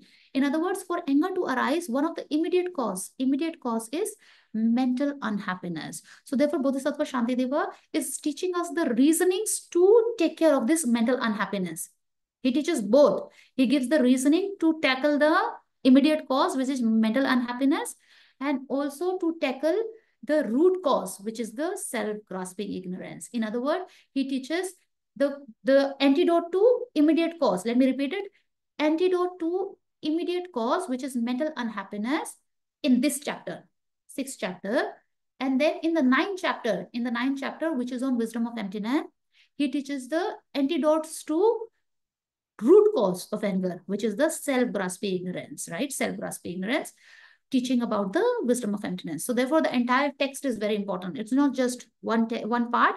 One part will give us the reasoning to deal with the immediate cause. The immediate, for example, if you do not want apple tree, don't put apple seed in the soil, right? If you put the apple seed in the soil and then pray whole day that, okay, apple tree should not come out, it's not going to happen, right? It's the natural law of causality. So likewise, if you cannot tackle the immediate cause, which is mental unhappiness, then the anger is bound to be there. So therefore, very smart people, they will work at the level of the immediate cause, which is mental unhappiness. So how to remove this mental unhappiness? There is no other way but by knowing the valid reasonings. The reasonings, your mind has to change, right? It's not by force. If it is by force, those in the prison should not be angry, right? They are controlled. But this is not the reality. If by control, if by force, by pressurizing, you can remove your anger, those people who are in the prison or under the control of other people, they should not have anger. So this is not how it works. So how to bring about the cognitive transformation? To change, it should happen from within. For this to happen from within, our mind should get very profound reasonings where you say, yes, this is how anger destroys me. And then nobody has to tell you that, okay, we should not be angry. You will not be angry yourself, knowing that, okay, this brings me very unpleasant experience and it destroys my past, present, and future. So therefore it says, having found its fuel of mental unhappiness in the prevention of what I wish for and in doing of what I do not want, hatred increases and then destroys me, right? Hatred meaning the anger increases and destroys me. So this is the main root cause, right? And then how to tackle it? So for that, we have to learn what Bodhisattva Śāntideva taught as the 3 kinds of patience. 3 kinds of patience. Okay, let me quickly share them.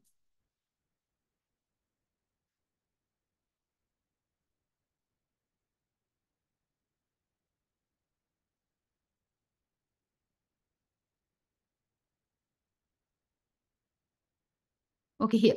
Okay, so 3 kinds of patience means the antidote, the opposite, right? The direct opposite of anger is the practice of the patience. Why? Anger is a mental state which exaggerates the negative quality and pushes the mind away. And patience in actually Sanskrit is Shanti. Shanti, so English term patience give us the feeling that, okay, patience in time, like just bearing in time. That is not the only meaning of Sanskrit word Shanti, and in Tibetan Tsupa. It has many different connotations, or it has many different angles, I would say, like patience in terms to have the, all these kind of patience are there. All these kinds of understanding of the patience is there. Number one, patience to be able to bear suffering. Why? Because when the suffering is there, as Arya Sangha said, then there is a tendency for us to become angry, right? Number one. Then patience to not paying heed to perpetrators. What is that? Cause of anger. Oh, sorry, cause of suffering, right? So what creates suffering on us is the difficult people, perpetrators. So if you know the ways and means to deal with, if you know the ways and means, if you know the methodology to not to have unpleasant feeling, even by the actions of the difficult people, right? Difficult people inflicting harm on you, and then you know the tricks, you know the methods to not to give into unpleasant feeling, anger. This is known as patience in not paying heed to perpetrators. And then finally, patience to bear the profundity of Dharma. So because what Bodhisattva Śāntideva taught here is not just for this life, it's just not for the mundane or samsaric happiness, but for a transcendental happiness, means everlasting happiness also. So for nirvana and Buddhahood also, what we have to do, we have to practice Dharma. We have to practice all the other practices. And then when we do these practices, there is a tendency that we can't do it. We can't do it, right? We feel some kind of resistance because of our past habits. Like practice of patience gives us so much of resistance.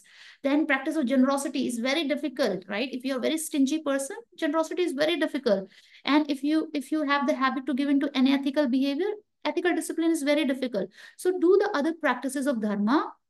We need the practice of patience, right? So that is another part of the practice of the Shanti. Okay, Shanti. All three are there. Okay. So Nicola, I think we take some questions today, and then I think we have to continue whenever, Nicola decides. And because the real reasonings now, the antidote will start. Thank you so much, Venerable. And so if you'd like to ask a question, please turn on your camera and you can raise your hand, and then you can just unmute yourself. You have the possibility to unmute yourself.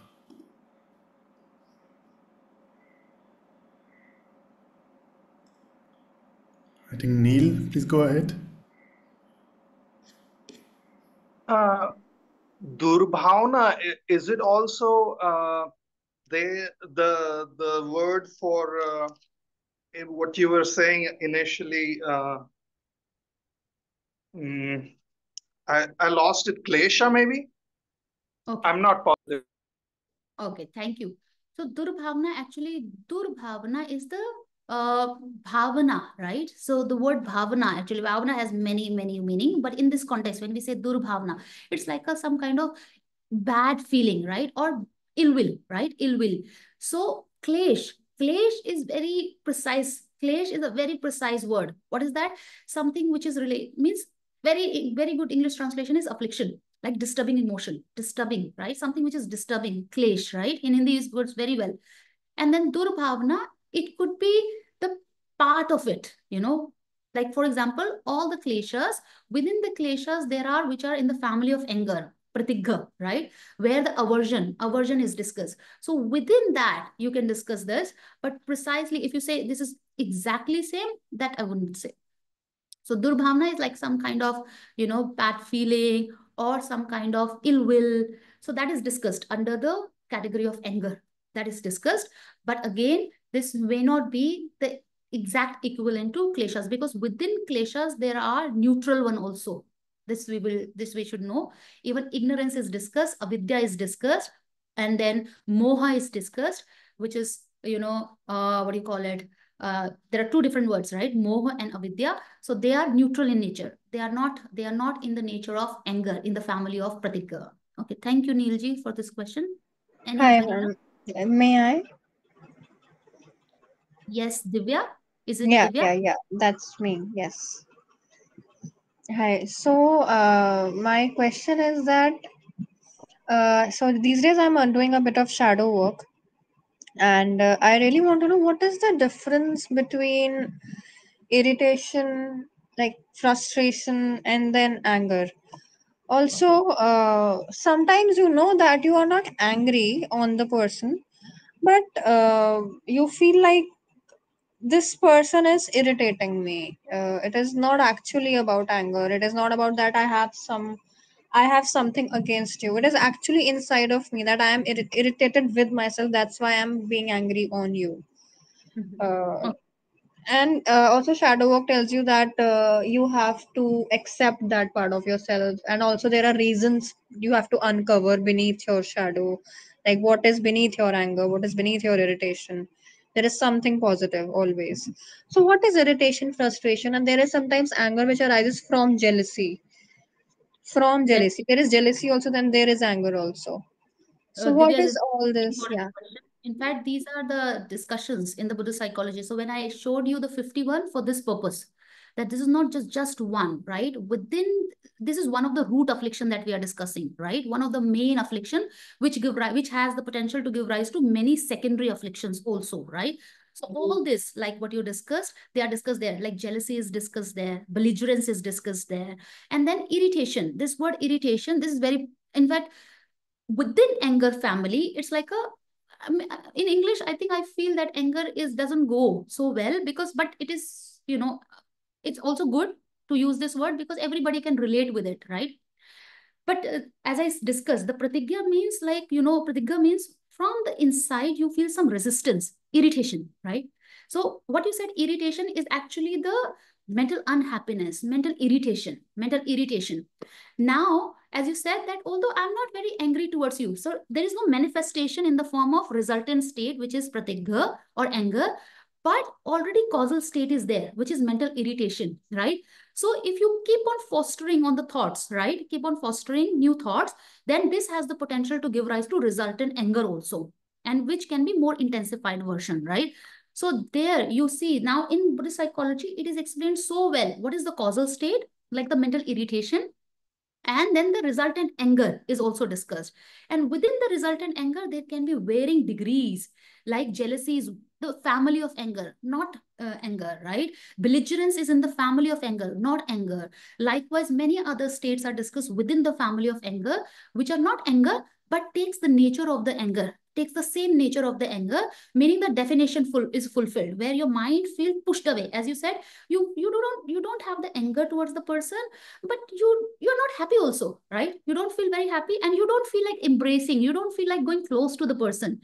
You feel like, okay, if the person, if it is very mild, then it's like a neutral reaction, don't want to look at it. But if it is little intense, then you may even you may even turn your face away from the person, right? When the person comes, you just don't want to look at it. So although it's not an extreme manifestation, but already some traces are there. Okay, so all these are discussed there in the different forms of anger within the family of anger. So all this, for this, I would highly recommend to study Buddhist psychology in detail.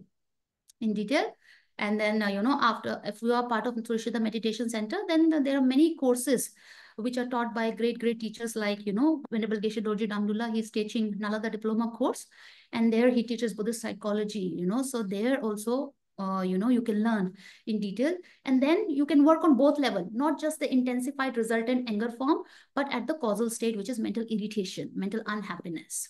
Okay, thank you, Can Divya. I go next? Can I Yes, go next? yes, Monkey, please ask your question. Thank you. First of all, listening to you is having like a delicious food. It's so enjoying and pleasure when I was listening to you. My question about anger is sometimes you feel if I don't shout, yell, or get angry, now my work will not get done. We are so used to this type of language and you have seen the result. If I speak nicely, softly, they will not do it. But when I use anger, the things get done. So how to get out of this cycle? Who knows this better than me? I'm a teacher. I fully agree with you. I fully agree with you. And all of us, we do something, right? We have to, like even students, right? They have to deal with so many things, not only teachers, not only people who are in a position, but even, those who are studying, even small children, they have to deal with their level of problems, right? Everybody has to deal with some kind of, and therefore, the Western psychologists went to the extent of this. I find very amazing, why they said so, because as you know, Umangji very rightly explained, when you have the anger, like manifested form, then people fear, right? People fear, then they listen to you, right? They listen to you and the work is done, right? So therefore they said, the Western psychologists, that, okay, anger is not always bad. Of course, it's not that they are saying anger is bad or good. They are not always saying that it's good. They say it's not always bad because, as Umangji explained, sometimes, with anger, the job of the anger is to push away, to remove everything which is not good for you, right? So it can defend you. It can help you to make your things done, right? At workplace, if the boss is not strict, then nothing happens, right? The whole company goes down, right? So I fully agree with you. Now here, what Buddha Shakyamuni taught, this is extremely, extremely revolutionary, I would say. He said that even for these things to be done, you don't need anger. Let me repeat it. Even for these things to be done, you don't need anger. What you need is a skillful means. Replace this anger with the skillful means. So he did not only teach that, okay, remove the anger and then become like a wooden block, right? Anybody can slap you. Nobody listens to you. And then your work is not done. No, you have to replace it something called skillful means. And likewise, in Western psychology, attachment is again explained as an innate emotion, which helps you to gather everything good. Anger helps you to remove bad things, and attachment helps you to gather everything, right? So therefore have both, right? Don't remove them. But Buddha said, no, they do nothing good to us. In fact, if you give in to them, although temporary, you will see results are there, but in long run, they harm you. There are so many side effects. So if you really do not want, if you want the result which are freed of side effects, right? If you want some results which do not have side effects, then what do? Instead of anger, learn skillful means. And instead of attachment, learn compassion. With the compassion, everything good will come to you. And with the skillful means, you will be so smart that you can remove all what harms you, right? So he did not teach. So that's why I find it's very complete. It's not just remove, right? Okay, some of the teaching we hear, okay, anger is not good, attachment is not good. Okay, I agree. But what do I do? I have to do my work, right? So as Umangji said, very practically. So then Buddha went further saying that, okay, remove. It's not just remove them, replace it with the virtuous state of mind. Like what? Compassion, skillfulness. They will do the same job without side effects. Right? Without side effects, they can do the same job. Now the question arises, how, right? So for this, we have to learn the difference between two things, anger and the facade of anger. Let me repeat it, anger and the facade of anger. What do you mean by that? Meaning, inside you should not burn. Why should you suffer? Your purpose is what? Like Umangji and many of us, our purpose is to have the things done, right? The work should be done. Our purpose was never that I should suffer and the work should be done. How many of you agree with me? That our purpose is that the things should be done. Even my children should be on the right path, right? That's why I'm strict. My students should listen to me. If they don't listen to me, then they will not do assignments. And this harms them in long run. This is not skillful compassion. This is very short-term compassion, right? So then our purpose, don't forget your purpose. Purpose was that the thing should be done, right? Then the people should listen to you. The thing should be done. And then, but what we assumed is that without anger, this will not happen. So this is the assumption. This is based on ignorance. This is where ignorance plays role. So what Buddha taught is things will be done without anger. How? Inside you should not burn. Learn the skill where you don't burn inside. Learn all this reasoning and then learn how to put on the facade of anger. If you feel that how this is possible, if I'm not angry, how can I be angry? Just learn from others. Learn from others, right? How they do it. On the face, they will have, as if they are the strict person, the most strict person, right, in the world. Even sometimes children go to the extent of not liking the mother, right? Not liking the parents, right? What is this teenager problem? Is all because they are trying to discipline you and you don't like it. But inside, do they have anger, or it's all out of compassion, love for the child, right? So this is how means are taught, where you inside nothing, makes you suffer. Secondly, things are done with the facade of the anger, meaning If you have to use a stern look, use it, right? But for the stern look, is it necessary that you have to have anger inside? This is an assumption. This is an assumption. Now Buddha is teaching us to tease apart the two things. To have the facade of anger, to have the facade of stern look, strict look, and inside no trace of anger, no trace of disturbance. In other words, no mental irritation, which Divya asked, no irritation inside. So it's like benefit to yourself and benefit to other people. Both are benefited. With anger, what is happening? Although initially it looks like benefit is coming, but you are not being benefited, right? And in long run, again, the decision made are not very productive, right? So this we have to learn with the reasoning. So this we did not even start today, right? So Bodhisattva Śāntideva explains how to tease apart the two things, where inside no irritation and outside you can have the skillful facade where you can deal with so many things. So for example, I'll give you a very beautiful example, which I learned from my teacher. For example, some people, when they say, okay, we should have no fears, right? So they feel scared. They have the fear about this also. What is the fear? If I don't have the fear, then how will I escape the harms, right? For example, I see the snake, I feel fearful and I run. So there is assumption that to run, you need a fear, right? This is the assumption. Why? Just see people who run marathon. Without fear, they can run, right? In fact, with the fear, you can stumble. You can really fall. Without fear, you can run very fast, right? But so far, we have never analyzed these things. We have never analyzed our psychology, how negative emotions come, destroy us, make us do negative things, right? Now, for the first time, Bodhisattva Śāntideva, coming from Buddha, is teaching how to tease apart the two things. Anger, which is inside like irritation, and outside skillful means. Both have been taught in the same chapter. Okay, for this we need to learn more reasonings, and I think we will meet again. Thank you for such a detailed answer. You took so much time, and what you're trying to say, you say that, but don't mean it. Yes. But then how to do that? This is not easy, right? It's very easy. It's written there, right? But it's written from the centuries, right? But how many of us can do it? So for this, the cognitive transformation should happen. You should really be feeling it from inside that, okay, is this possible, number one? Number two, how to materialize that state. So for that, reasonings should be learned. This is called analytical meditation, which is taught in chapter number 6. Okay, thank you, Umangji. Very important. We'll take one last question. I think Sushil ji wanted to ask a question, and then we'll have, hopefully we'll have many more sessions with Venerable. So keep your questions for next sessions. Thank you very much. Sushil ji, please go ahead. You need to unmute yourself. Okay, now I am audible? Yes, we can hear you.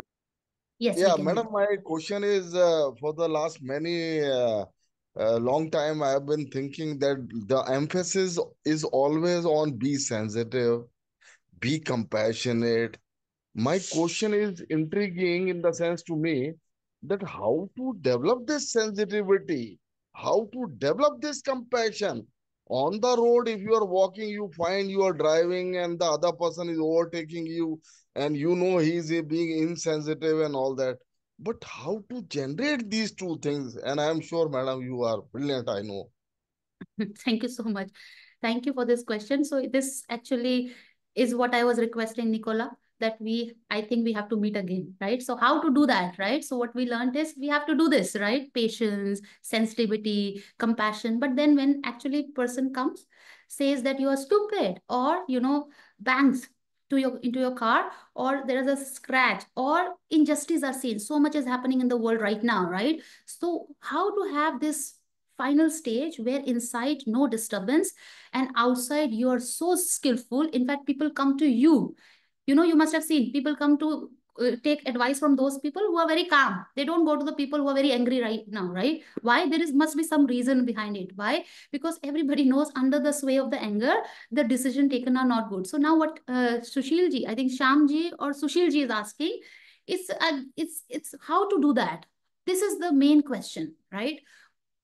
I think it's all tradition, right? As long as it's a good tradition, which wants you to be happy and not want you to suffer, they will say that, okay, don't be insensitive. Don't be, unkind. Don't harm others, right? But how to do that? This is the main question. So this how is taught in the form of reasoning. Reasoning by Bodhisattva Śāntideva, not just by, okay, just chant the mantras. Of course, chanting mantras will be very, very effective when you know the reasoning for which you are chanting the mantras, right? So chant the mantras of the reasoning. Reasoning, we have to learn chapter number 6, in other words, right? So how to do that? One of the way of being sensitive. Why we are not sensitive? When, as you know, I think Divya said, when the mental irritation is there, if you don't, even if, you know, you can easily see that your sensitivity goes down, right? When you're very happy, the sensitivity is there, right? When irritation is there, stress is there, then the mind is so constricted that even the sensitivity goes down, the kindness goes down. So for that, one of the way of, you know, bringing this sensitivity, which is already there in our potential, as potential, how to make it manifest is work on the anger, right?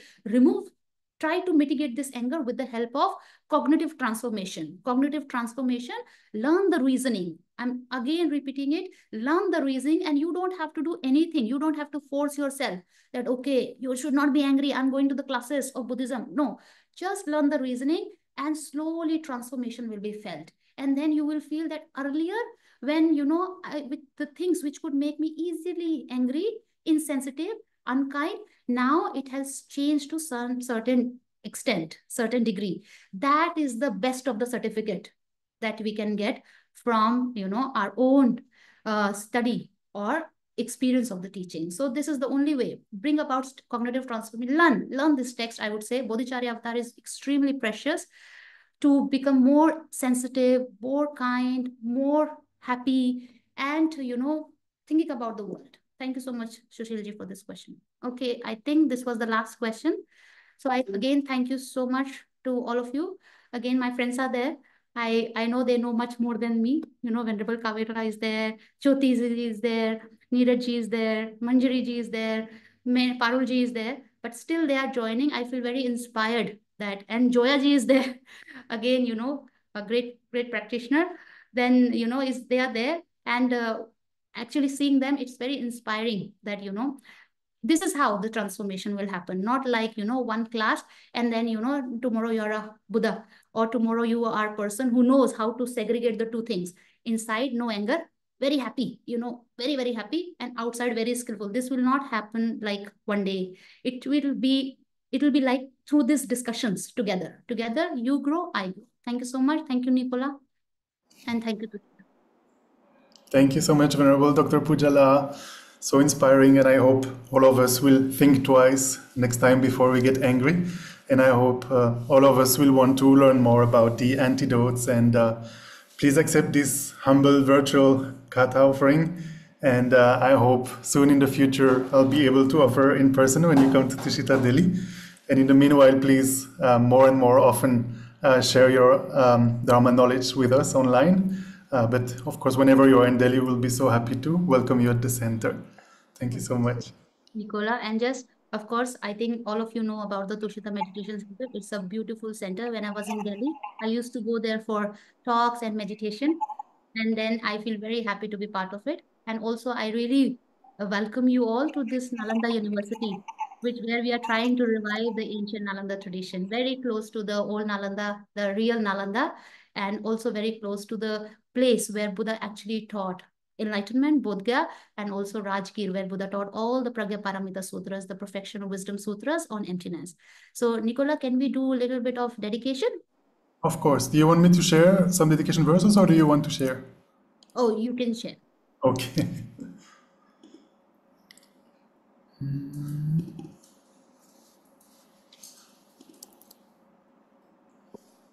Venerable, do you want to read them, or do you want me to read them?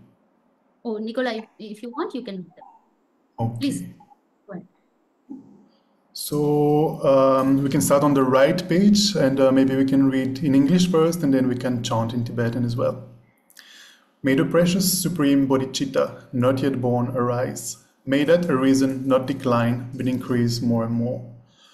Joy Joseph Jorim Boyji Ma Kye Banam Kye Yorchi Kye Banyam Ba Me Ba Yi Gone Gondoi Be Wara Due to all the past, present, and future merits collected by me and all the merits of the 3 times collected by the numberless Buddhas and numberless sentient beings, may bodhicitta be generated in the hearts of all the sentient beings of the 6 realms, and especially in the hearts of everybody in this world, including all the students, benefactors, and volunteers in the FPMT organization.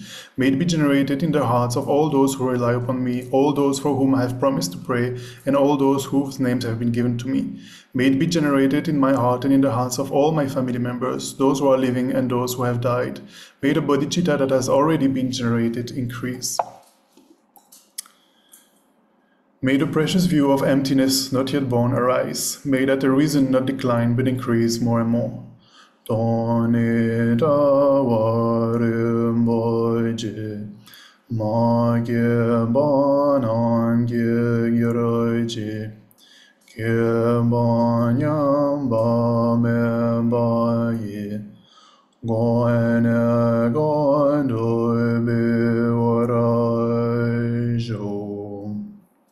Then perhaps we can read on the right page for the long life of His Holiness the Dalai Lama.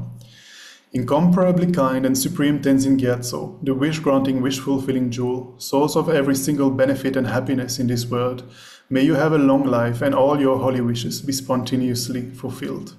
Savior of the land snow's teachings and transmigratory beings, who extensively clarifies the path that unifies emptiness and compassion, to the lotus holder Tenzin Gyatso I beseech, may all your holy wishes be spontaneously fulfilled.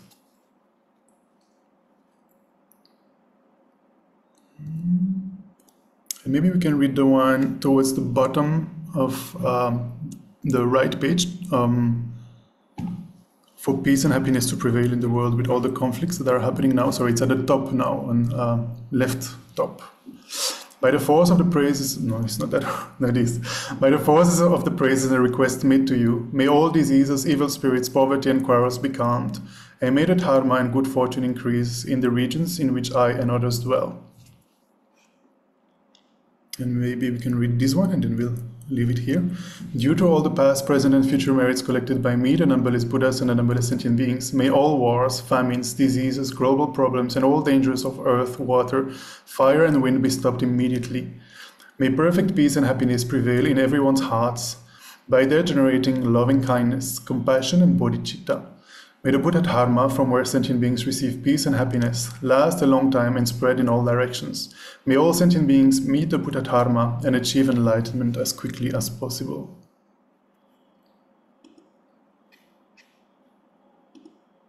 Thank you very much, everyone. And yeah, I don't like to say this, but somehow I have to. So as you might be aware, all the Dharma centers, they only function because of the generosity of people, and actually we function entirely because of the generosity, the kind generosity of so many people. So we don't charge anything, for any of our events. And but so if you feel so inclined and you would like to contribute to Tushita Delhi to be able to sustain spread, continue sharing the Dharma in the future, you can go to our website, tushitadelhi.com, and there are various ways through which you can make a donation to us. But of course, it's totally, if you feel so inclined, there is absolutely no pressure at all. And we will welcome you next week. We have visiting teachers. On Monday, we have David Marks, who is an Australian teacher of the FPMT, who has been in the past, he has been a monk for several decades, I think 30 years maybe. And on Monday evening at 6:30 at Tushita, as well as online, same link, he will give a teaching on how to apply the teachings of the Buddha in our everyday busy lives. And then on Tuesday, we will carry on Tuesday evening with our secular meditations on the 16 guidelines for a happy life. And on Wednesday, we have a teacher coming from France, François Chic, who will give a teaching on the true wisdoms based on a text by Pabongka Rinpoche. So most welcome to join us next week. This is Wednesday at 6:30 p.m.